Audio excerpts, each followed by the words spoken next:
আলহামদুলিল্লাহ আল্লাহ রাব্বুল আলামিনের কাছে শুকরগুজার হচ্ছি যে আল্লাহ রাব্বুল আলামিন আমাদেরকে আজকের এই হাজার হাজার তৌহিদি জনতার মাঝে অংশগ্রহণ করে মাল্টিফ্যাবস লিমিটেডের উদ্যোগে নবম বাৎসরিক তাফসিরুল কোরআন মাহফিলে জুমার রাত্রে আমাদেরকে আল্লাহর বিশেষ কৃপায় সুস্থতার সাথে আসার বসার তৌফিক যোগ্যতা সুস্থতা মন মানসিকতা পরিবেশ পরিস্থিতি দান করেছেন।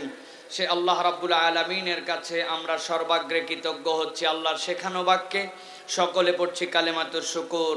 আল্লাহ রাব্বুল আলামিনের কৃতজ্ঞতায় উচ্চ কণ্ঠে বলিষ্ঠ আওয়াজে আলহামদুলিল্লাহ। দরুদ এবং সালাম বর্ষিত হোক মানবতার মহান মুক্তির দূত আকায়ে নামদার তাজদারে মদিনা আপনার আমার প্রিয় রাসূল জনাবে মুহাম্মদুর রাসূলুল্লাহ সাল্লাল্লাহু আলাইহি ওয়াসাল্লামের প্রতি। আজকের এই মোবারক মজলিসের সম্মানিত প্রধান অতিথি, বিশেষ করে আজকের মাহফিলের সম্মানিত সভাপতি, মাল্টিফ্যাবস লিমিটেডের ব্যবস্থাপনা পরিচালক ডক্টর মেজবা ফারুকি, তার থেকে বড় পরিচয় তিনি আমাদের দ্বীনি ভাই। আমরা এক দিল এক অন্তর নিয়ে ইসলামের জন্য কাজ করার জন্য চেষ্টা করি, এটা হচ্ছে তার সবচেয়ে বড় পরিচয়। আজকে কথা বলেছেন আপনাদের মাঝে হাফেজ মাওলানা কারি আব্দুর রহিম আল মাদানী হাফিজাহুল্লাহ। কথা বলেছেন কিছুক্ষণ পূর্বে জামিয়া শরীফিয়া আরবিয়া লালবাগের সম্মানিত শাইখুল হাদিস, অনর্গল যিনি মুখস্থ আল্লাহর নবীর হাদিস থেকে কথা বলার আল্লাহর নিয়ামত যার মধ্যে আল্লাহ দান করেছেন, আমাদের প্রিয় ভাই মুফতি আরিফ বিন হাবিব হাফিজাহুল্লাহ ওয়া রাহ। মঞ্চ উপবিষ্ট বিভিন্ন পর্যায়ের গণ্যমান্য ব্যক্তিবর্গ, আমার সামনে উপবিষ্ট সম্মানিত আমার মুরব্বিয়ানে কেরাম, আমার প্রিয় তরুণ এবং যুবকেরা, স্নেহের ছোটরা, আলাদা প্যান্ডেল থেকে শুনছেন মা এবং বোনেরা, সকলকে একবার সালাম দিয়েছি। আরও একবার আপনাদের কাছে দোয়া পাওয়া এবং করার আশায় সালাম নিবেদন করি। আসসালামু আলাইকুম ওয়া রাহমাতুল্লাহ। ঘড়িতে কত বাজে? 10:30 না ভাই? হিসাবে আমাদের 10:30টায় মাহফিল শেষ হয়ে যাওয়ার কথা, কিন্তু আপনাদের যানজট বিভিন্ন ধরনের পরিস্থিতির কারণে মাহফিলটা একটু দীর্ঘ হয়েছে। তা আমি দীর্ঘ সময় আপনাদের কাছে কথা বলবো না, নির্ধারিত প্রসঙ্গে নির্ধারিত বিষয়ে সংক্ষিপ্ত কিছু কথা আপনাদের কাছে রাখার জন্য চেষ্টা করব। আল্লাহ রাব্বুল আলামিন যেন এই কথাগুলি আমাদের দুনিয়া আখিরাতের নাজাতের ওসিলা হিসাবে এবং আমলের জিন্দেগিতে গঠন করার মতো মন মানসিকতা নিয়ে আমাদেরকে বাড়িতে যাওয়ার তৌফিক দেন, বলেন আল্লাহুম্মা আমিন। আচ্ছা বলেন তো, সেই মাহফিলের কথা মনে আছে যেই মাহফিলে আমি কথা বলেছিলাম, আমার পরে একজন আলোচক কথা বলেছিলেন, তার নাম কি মনে আছে আপনাদের? কত ছোট ছিলাম না, কত বছর হয়ে গেল আপনাদের এই জায়গায় এসেছিলাম আমরা। এই মাহফিলটা তখন থেকেই পুরা দেশের আলোচনার কেন্দ্রবিন্দুতে আসছে, ঠিক কিনা? আজকেও ভাইয়ের সাথে কথা হয়েছে। তা আল্লাহ যদি তৌফিকে রাখেন আর আপনাদের যদি ভালোবাসা থাকে আর আমাদের মেজবা ভাই যদি বলে, তো আগামীতে যদি এরকম আবার হয় যে আব্দুল্লাহ সাইফুল্লাহর পরে আজহারি কথা বলবে, কেমন হবে? রাজি আছেন আপনারা? ইনশাআল্লাহ আপনারা আস্থা রেখেন আল্লাহর প্রতি আর মেজবা ভাইয়ের প্রতি। মেজবা ভাইয়ের সাথে অনেক সুসম্পর্ক, ভাই বললে ভাই আসবে, কিন্তু এই জায়গাতে কেমনে জায়গা হবে? মাঠ বড় জায়গায় নিতে হবে, ঠিক কি না? যে জায়গায় অন্তত 5-7 লক্ষ লোক নির্বিঘ্নে কথা শুনতে পারবে। আমরা মাল্টিফ্যাবসের উদ্যোগে আগামীতে এরকম মাহফিল দেখতে চাই। আর এত বড় আয়োজন ভাই, লাগছে সন্ধ্যার সময়, শেষ 11টায়, মন ভরে? মাল্টিফ্যাবস যদি একদিনের আয়োজন করে তাহলে বাংলাদেশে মাহফিল না হওয়া ভালো, মিনিমাম 3 দিন লাগবে, ঠিক কিনা? এত বাগান সাজায়া মেজবা ভাই মাগরিবের আগে উদ্বোধন করছে, 10টায় শেষ, প্যান্ডেলারও মন খারাপ, ঠিক না ভাই? এই জন্য আমরা ইনশাল্লাহ আগামীতে কোরআনের কথা শোনার জন্য বড় করে সুন্দর করে চমৎকার পরিবেশের আয়োজন যেন আল্লাহ করার তৌফিক দেন, সকলে দিল থেকে বলেন আল্লাহুম্মা আমিন। অনেকেই বলে কোরআনুল কারীম শুনে লাভ আছে না নাই? বুঝে বলেন। এই যে লাভ আছে বলছেন আপনারা, অনেক লোকজনের মন্তব্য ছিল যে কোরআনের মাহফিল শুনে আসলে মনে হয় তেমন লাভ নাই। আমি দুইটা কথা কেবল কোট করতে চাই। শেরে বাংলা একে ফজলুল হক, চিনতেন ওনাকে? শেরে বাংলা একে ফজলুল হক এই বাংলাদেশের একজন অনন্য ব্যক্তি ছিলেন, খুব পার্সোনালিটিওয়ালা ব্যক্তি ছিলেন। উনি একমাত্র ব্যক্তি যিনি চাইছিলেন দুই বাংলাকে এক রাখার জন্য, এই দুই বাংলায় এক থাক। কিন্তু হোসেন শহীদ সোহরাওয়ার্দীর সাথে এই নিয়ে তার আলাদা মতদ্বৈততাও ছিল।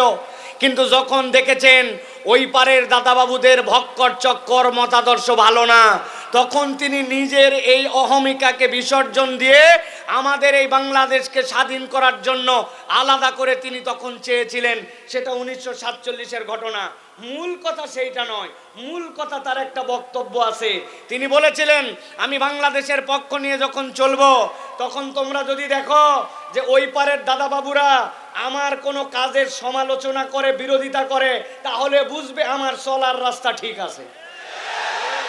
আর যদি আমারে তেল দেয়, তাহলে বুঝবে আমার চলা বলার মধ্যে কোনো ভুল আছে, ওদের পক্ষে কাজ হচ্ছে।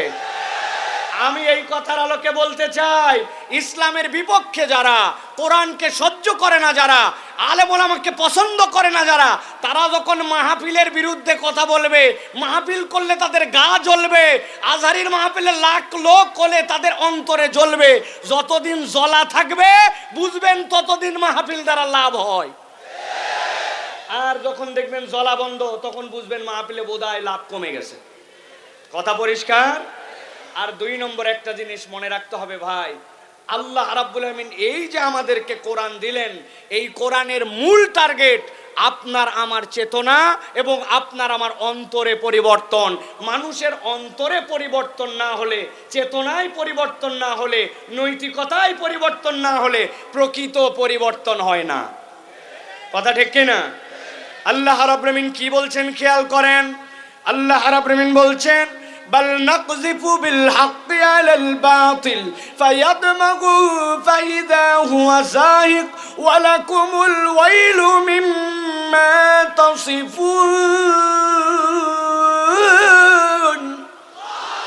আমার রব্বুল আমিন বলছেন, এই দুনিয়ার মানুষ ভালো করে আগে বুঝে নাও, এই কোরআন, যেই কোরআন শোনার জন্য আসলে, যেই ঈমান তুমি গ্রহণ করলে, যেই ইসলামকে পছন্দ করলে, এইটার মূল কাজ কি তুমি জানো নাকি? হাজার হাজার মানুষ আপনারা এসেছেন, লক্ষ লক্ষ টাকা খরচ করে আয়োজন হয়েছে, শীতের কুয়াশা মাথার উপরে পড়তেছে, নিচে আপনার ঠান্ডা, আপনি যেই জায়গায় আসলেন, আল্লাহ বলছেন মূল পরিবর্তনটা কোথায় হবে তুমি জানো নাকি? আল্লাহ বলছেন, বাল নাকযিফু বিল হাক্কি আলাল বাতিল, এই হক, এই ঈমান, এই ইসলাম, সে আঘাত করবে কোন জায়গায়? বাতিলের উপরে। আল্লাহ রাব্বুল আমিন বলছেন, আল্লাহ মুসলমানদেরকে, কোরআনওয়ালাদেরকে, ঈমানদারদেরকে পরাজিত করার জন্য আনেন নাই, এই ইসলাম তোমাদেরকে বিজয় দিবে। তবে বান্দা জেনে রাখো, এই পরিবর্তনটা কেমনে হবে জানো নাকি? আল্লাহ বলছেন, ফায়াদমাগুহু ফাইদা হুয়া যাহিক, এই কোরআনের মূল পরিবর্তন হচ্ছে কোরআন আঘাত করবে চেতনায়, কোরআন আঘাত করবে দিমাগে, কোরআন আঘাত করবে তার নিজের নৈতিকতায়। কেননা বাহ্যিক যত পরিবর্তন হোক না কেন, যদি চেতনায় আর নৈতিকতায় পরিবর্তন না হয়, মানুষের প্রকৃত পরিবর্তন হওয়া সম্ভব নয়। ঠিক কিনা? দামগুন শব্দের অর্থ ব্রেন, দামগুন শব্দের অর্থ চেতনা। খুব সংক্ষেপ সময়ের আলোচনা, ঠান্ডা মাথায় কলিজাটা উজাড় করে দিয়ে বোঝার চেষ্টা করেন। আল্লাহ বললেন, ফায়াদমাগুহু ফাইদা হুয়া যাহিক, এমন আক্রমণ হবে যে বাতিলকে আল্লাহ নিশ্চিহ্ন করে দিবেন। আমি অনেক সময় উদাহরণ দিয়ে বলি, বুঝানোর জন্য বলি, ঠান্ডা মাথায় কথাটা সারা জীবনের জন্য মনে রাখবেন। আপনার এই কাশিমপুর এলাকায় দুই ছেলে গন্ডগোল লাগাইছে, মারামারি লাগাইছে, লাগানোর পরে একজন আরেকজনের হাতের মধ্যে স্ট্যাম্প দিয়ে বাড়ি মারছে। যেই না স্ট্যাম্প দিয়ে বাড়ি মারছে, ওর হাত ভেঙে গেছে, সাথে সাথে হাসপাতালে ভর্তি করছে। হাসপাতালে ভর্তি করার পরে প্লাস্টার করার পরে গলার মধ্যে ওইটা ঝুলাই দিছে। ডাক্তার বলছে, আজকে অন্তত হাসপাতালে থেকে যান, আগামী কালকে আপনার যেতে হবে, কেননা একটা এক্সরে করে ঠিক মতো জোড়া লাগছে কিনা এটা দেখা লাগবে। রাত্রেবেলা ওই ছেলে গলার মধ্যে প্লাস্টার নিয়ে ঝুলানো, হঠাৎ করে ব্যথা এমন বেড়ে গেছে, কষ্টে অস্থির। এমন সময় ডাক্তার একটা পেন নাশক ইঞ্জেকশন দিছে, দেওয়ার পরে ওই ছেলের যখন একটু ব্যথা কমে গেছে, হাসপাতালের বেডে শুয়ে শুয়ে গলার মধ্যে বান্ধা হাত, আর চিন্তা করতেছে একবার খালি কাশেমপুরে আমি ব্যাক করে যাই, যেই বেটা আমার এক হাত ভাঙছে, আল্লাহ বাঁচালে ওর 2 হাত। ভালো করে বুঝে থাকলে বলেন, হাসপাতালে শুয়ে শুয়ে এরকম চিন্তা করতে পারবে কিনা? আরেকটা গন্ডগোল লাগার পরে পা ভাঙছে, পা ভাঙার পরে বলছে গাজীপুরে হবে না, ঢাকাতে নিয়ে চলে গেছে। যাওয়ার পরে ভর্তি করছে রে পঙ্গু হাসপাতালে, 10 ইঞ্চি 2টা ইট বেঁধে পায়ের মধ্যে ঝুলায় রাখছে। রাত্রেবেলা পায়ের ব্যথায় চিৎকার করে, ডাক্তার ইঞ্জেকশন দিয়েছে, দেওয়ার পরে হাসপাতালে পঙ্গুতে শুয়ে শুয়ে ভাবতেছি একবার খালি আমার পাটা ঠিক হোক, আর একবার কাশিমপুরে আমি ব্যাক করি, আল্লাহ যদি বাঁচায় রাখে যেটা আমার পা ভাঙছে ওইটার 1 পা, ওর বাপের 1 পা, ওর ভাইয়ের 1 পা যদি না ভাঙ্গি তো আমি ঢাকার পোলা না। কথা বুঝে থাকলে বলেন এই চিন্তা করতে পারবে কিনা? ভালো করে বোঝেন। আরেকটা গন্ডগোল লাগছে, লাগার পরে গন্ডগোল হতে হতে হাতের মধ্যে লাঠি ছিল, মাথার মধ্যে একটা বাড়ি মেরে দিছে। যেই না মাথার মধ্যে বাড়ি মারছে ওই লোক অজ্ঞান হয়ে গেছে। অজ্ঞান হওয়ার পরে এরপরে তারা হাতও ভাঙছে, পাও ভাঙছে, হাসপাতালে ভর্তি করার পরে হাতও প্লাস্টার করছে, পাও করছে, কিন্তু এখন পর্যন্ত জ্ঞান ফিরে নাই। গাজীপুরের মুসলমান বুদ্ধি খাটায় বলেন, যেই লোক কোমার মধ্যে চলে গেছে, যার চেতনা নাই, ও কার হাত ভাঙবে আর কার পা ভাঙবে এইটা চিন্তা করার মতো ক্ষমতা আছে। আমার আল্লাহ রাব্বুল আলামিন বলছেন, বাল নাকযিফু বিল হাক্কি আলাল বাতিল ফায়াদমাগুহু ফাইদা হুয়া যাহিক ওয়া লাকুমুল ওয়াইলু মিম্মা তাসিফুন।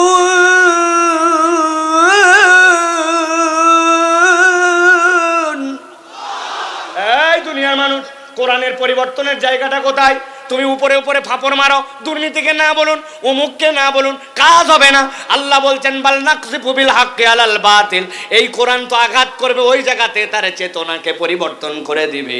একবার যদি মানুষের চেতনার মোরালিটির জায়গায় পরিবর্তন হয়, ওই পরিবর্তন দিয়ে দেশ পরিবর্তন করা সম্ভব। নচেত কেবল সোনার বাংলা ডায়লগ দিব, সোনার বাংলা পরিবর্তন হবে না, দিন দিন চোরগুলা ডাকাত হবে। ঠিক কিনা? আমাদের অনেকেই দেখবেন পেপার পত্রিকায় দেখবেন বিগত 17 বছরের মধ্যে যারা যারা লিখবে, খবর রাখবেন আপনারা, যদি কেউ লেখে সাবেক অমুক, সাবেক তমুক, আপনি একটা বিষয় নিশ্চিত থাকবেন, ও সাবেক চোর, সাবেক ডাকাত। ঠিক কিনা? বাকিগুলা সবগুলা আর বেশি কথা বললাম না। এখন বুঝতে হবে, আমি যেই পরিবর্তনটা চাই, হই হই করে হবে না। পরিবর্তন যদি করতে হয় আল্লাহর ভাষায় কোরআন দিয়া পরিবর্তন করা লাগবে। ঠিক না? নাকযিফু বিল হক, এই হকের তাফসীর করছেন ঈমান, ইসলাম, এই হকের তাফসীর হচ্ছে কোরআন। অথবা আপনার চেতনায় যদি কোরআন দিয়ে পরিবর্তন না হয়, আপনি যত পরিবর্তন করতে চান একটাও এইগুলা প্রপারলি কাজ করবে না। ঠিক কিনা? কথাকার আমরা এটার প্রমাণ দেখেছি। আমি অনেক জায়গায় বলেছি, দুর্নীতিকে না বলুন, এইটার জন্য ব্যানার করতে হবে, ফেস্টুন করতে হবে, স্টিকার লাগাতে হবে, পেপার পত্রিকায় বিজ্ঞাপন দিতে হবে, টিভিতে আলাদা বিজ্ঞাপন চালাতে হবে। কি জন্য? দুর্নীতিকে না বলুন। বাজেট কত? 10 কোটি। এখন যেই 10 কোটি টাকা দুর্নীতিকে না বলুনের বাজেট হয়েছে, 8.5 কোটি টাকা খাইয়ে ফেলাইছে। দুর্নীতিকে না বলুনই যদি আপনার অবস্থা খারাপ হয়, তাহলে অবস্থাটা আসলে কি বুঝছেন আপনি প্রিয় ভাইয়েরা? আপনি মনে করছেন যে আপনি বিরাট বড় সিসিটিভি লাগাবেন, লাগায় বিরাট কাম করে ফেলছেন। জি না, সিসিটিভির অভিজ্ঞতা আমার আছে। 5-7 বছর আগে আমার পাসপোর্ট রিনিউ করার জন্য গেছি, 6 মাসের নিচে মেয়াদ না থাকলে ভিসা লাগায় না। আমার এমার্জেন্সি পাসপোর্ট রিনিউ করা দরকার। আমার একজন বলছে, হুজুর যাচ্ছেন পকেটে কিছু মাল পানি নিয়ে যান, ফিরি কাজ হয় না। আমি প্রস্তুতি নিয়ে গেছি, যাওয়ার পরে দোতলায় অফিস ঘুরে অনেকক্ষণ ঘুরায়, টাকাও চায় না, কাজও করে না। অনেকক্ষণ পরে বলছে নিচে চলেন। দোতলার থেকে যখন নিচতলায় আমাকে নিয়ে আসতেছে, এই যে দোতলার থেকে নিচতলা আসার সময় 1 সিঁড়ি, এরপরে ল্যান্ডিং, তারপরে আরেকটা সিঁড়ি থাকে। ওই 1 তলার 1 ধাপ সিঁড়ি পার করে ল্যান্ডিং এর ওখানে এসে বলতেছে, হুজুর কিছু দেন। আমি বললাম ব্যাক কল দেওয়ার জন্য কখন থেকে রেডি হয়ে আছে, তুমি দোতলায় না এই জায়গায় এনে নিচ্ছ কেন? বলে হুজুর এই বিল্ডিংটি সিসি ক্যামেরা নিয়ন্ত্রিত, তবে আমরা মনিটরে চেক করে দেখছি এই জায়গাটা ধরে না। তাহলে দুর্নীতিকে না বলুন, আর সিসি ক্যামেরা দিয়ে কাম হবে? চেতনায় পরিবর্তন আসতে হবে। বাল নাকযিফু বিল হাক্কি আলাল বাতিল, যখন আপনার চেতনায় পরিবর্তন আসবে তখন এই দেশ পরিবর্তন সম্ভব, ঠিক কি না? তাছাড়া এইটা ডাকাত হইছে, আরো বড় চোরের খনি তৈরি হবে। বহুত লোকজন খাইছে অনেকদিন, অনেকে খাইতে পারে না, উসখুস করতেছে। ডায়লগ বেশি মারেন না, আমরা ভাইসে আসি নাই, এই দেশেই জন্ম আমার। মেজবা ভাই এখানে বড় হয়েছে, সব জানে। ওই গার্মেন্টস এক্সেসরিজ আনার থেকে শুরু করে বাইরে হওয়া পর্যন্ত কতগুলো স্তর পার করতে হয় আর কত মাল পানি খরচ করতে হয় বলে না, কিন্তু আমরা জানি। প্রিয় ভাইয়েরা, তাহলে আমরা কোরআনুল কারীম থেকে কিছু কথা শুনতে চাই। রাজি আছেন ইনশাআল্লাহ? বেশিক্ষণ না, যে কয় আয়াত, এ কয় আয়াত বলতে হলে আমি যা পড়ালেখা করছি বিকাল থেকে, এই পড়ালেখারটুকু বলতে হলে আমার 3-4 ঘন্টা লাগবে। আমি বিকাল 4টা থেকে পড়ালেখা শুরু করছি, আগের দিনও পড়ছি, নোট করছি, এরকম না যে আমার অসীম জ্ঞান। এই জন্য আমি যেখানেই যাই অন স্ক্রিপ্টেড কথা বলার জন্য চেষ্টা করি। তা আমার যা পড়ছি তাতেই তো দেখছি সুবহানাল্লাহ মিনিমাম 4 ঘন্টা লাগে। তাই আমার তো এত সম্ভব না, 30 থেকে 40 মিনিট আমরা একটু কথা শুনবো। রাজি আছি ইনশাআল্লাহ? মুরব্বীরা না থাকলেও চলবে, আপনারা জানেন আমার বয়স এখনো 40 হয় নাই। অতএব 40-এর নিচে যারা আমার শ্রোতা তারা, দেখি কারা শক্ত করে হাতটা টান করেন। আছেন আপনারা? মুরব্বীরা কি আমাদের সাথে যোগ দিতে চান? তাহলে হাত দুটো টান করে শক্ত করেন। করছে সবাই? এবার ডানে বামে তাকায় দেখেন কারা কারা উঠাতে পারে নাই। দেখছেন আপনারা? শক্ত করেন, শক্ত শক্ত। ওই যে পিছনে সাদা জামা ওই দাঁড়ায় আছে, ও চাচা উঠায় না। হাত সোজা করছেন, গলাটা পরিষ্কার দেন। হয় নাই, ভালো করে। এবার শার্ট করে আবার নামায় একসাথে হাত তুলবেন সবাই, হাত সোজা হয় না, একসাথে রেডি। তোলেন, হাত তোলেন। হ্যাঁ, আরেকবার চান্স দিব হাত সোজা করার জন্য, দেখি আরেকবার। সবাই একসাথে উঠাবেন, হাত সোজা করেন। হ্যাঁ, করছেন সবাই? ওই কালো শার্ট, কি খবর ভাই? মাফলার, ওই যে হ্যাঁ কেবল তুলছেন, দেখছেন? এই চোখ অপারেশন হয়েছে, আল্লাহ রাব্বুল আমিন এখনো দৃষ্টি ভালো রাখছে। হাত সোজা করছেন সবাই, টান টান করে, গলা পরিষ্কার হয়েছে। এবার হাতটা বুক বরাবর নেন, এই বরাবর। এবার আমরা আকাশ বাতাস মুখরিত করে আলোচনার শুরুতে একটা আল্লাহর নাম উচ্চ কণ্ঠে আওয়াজ করে শোনাতে চাই। রাজি আছেন আপনারা? যারা রাজি আছেন তারা সকলে বলেন আল্লাহুম্মা আমিন। আর যারা রাজি নাই তারা বলেন আল্লাহুম্মা আমিন। ও আছে কিছু লোক, না কিছু লোক থাকে ভাই, সারা দেশ দেখছি আমি। আপনি যত পাম্পট্টি দেন, আপনি বলবেন লিল্লাহে তাকবীর, উনি বলবে আল্লাহু আকবার, ব্যাটারি নাই। এই টাইপের লোক সব জায়গায় আছে ভাই। এদের অন্তরের মধ্যে যে কি হয়েছে কেবল আল্লাহই জানে। এখন একটু হিম্মত করে তাকবীর দিতে হবে, পারবেন ইনশাআল্লাহ? হাত বুক বরাবর আছে। আমি যখন লিল্লাহে তাকবীর বলবো তখন হাত দুটো উপর দিকে ছুঁড়ে দিতে হবে, পারবেন ইনশাআল্লাহ? রেডি সবাই? দেখে একটু তাকবীর দেন। লিল্লাহে তাকবীর, লিল্লাহে তাকবীর। আল কোরআনের আলো, আল হাদিসের আলো, তোমার নেতা আমার নেতা, তোমার নেতা আমার নেতা, আলেম ওলামা যেখানে, লিল্লাহে